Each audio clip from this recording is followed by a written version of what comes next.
हर हर महादेव। सभी भक्तों को शरद पूर्णिमा की शुभकामनाएं। शरद पूर्णिमा का धार्मिक रूप से विशेष महत्व है।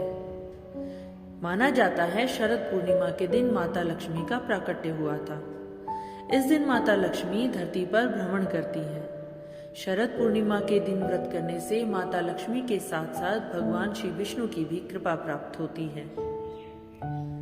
शरद पूर्णिमा के दिन व्रत कथा का पाठ करना बहुत जरूरी है। इसका बहुत महत्व है और ये बहुत ही लाभदायी है। तो चलिए शरद पूर्णिमा की कथा सुनते हैं। बोले श्री विष्णु भगवान की जय, लक्ष्मी माता की जय हो।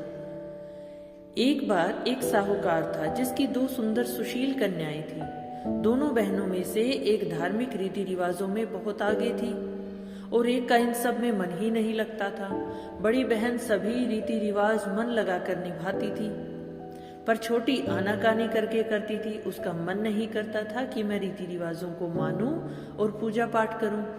देखते ही देखते दोनों बहनें बड़ी हो गई और दोनों का विवाह हो गया। दोनों ही बहनें शरद पूर्णिमा का व्रत करती थी, लेकिन छोटी के सभी धार्मिक कार्य अधूरे होते थे। इसी कारण उसकी संतान जन्म लेने के कुछ दिन बाद ही मर जाती थी। दुखी होकर उसने एक महात्मा से इसका कारण पूछा। महात्मा ने उसे बताया कि तुम्हारा मन पूजा पाठ में नहीं है, इसलिए तुम शरद पूर्णिमा का व्रत पूरे विधि विधान के साथ करो। तुमने अब तक जो व्रत किए उनमें तुम्हारी पूजा अधूरी रहती थी। अब तुम शरद पूर्णिमा का व्रत पूरे विधान से करो, तभी तुम्हारी समस्या का हल होगा।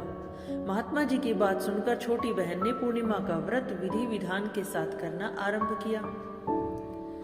फिर भी उसका पुत्र जीवित नहीं बचा। उसने अपनी मरी हुई संतान को एक चौकी पर लेटा दिया और अपनी बहन को घर बुलाया और अनदेखा कर बहन को उस चौकी पर ही बैठने को कहा जहां उसने अपने मृत पुत्र को लेटाया था। जैसे ही बहन उस पर बैठने गई, उसके स्पर्श से बच्चा रोने लगा। बड़ी बहन एकदम से चौंक गई। उसने कहा, अरे तू मुझे कहाँ बैठा रही है? यहाँ तो तेरा लाल है, अभी इसे कुछ हो जाता तो? तब छोटी बहन ने बताया कि मेरा पुत्र तो मर गया था, पर तुम्हारे पुण्यों के कारण तुम्हारे स्पर्श मात्र से उसे प्राण वापस मिल गए। उसके बाद से प्रतिवर्ष सभी गांव वासियों ने शरद पूर्णिमा का व्रत पूरे विधि विधान के साथ शुरू कर दिया। भगवान श्री विष्णु और माता लक्ष्मी ने उसके मृत पुत्र को जीवित किया और उसकी मनोकामना पूर्ण की। ऐसे ही श्री विष्णु भगवान और माता लक्ष्मी अपनी अपार कृपा सभी पर बरसाती रहे।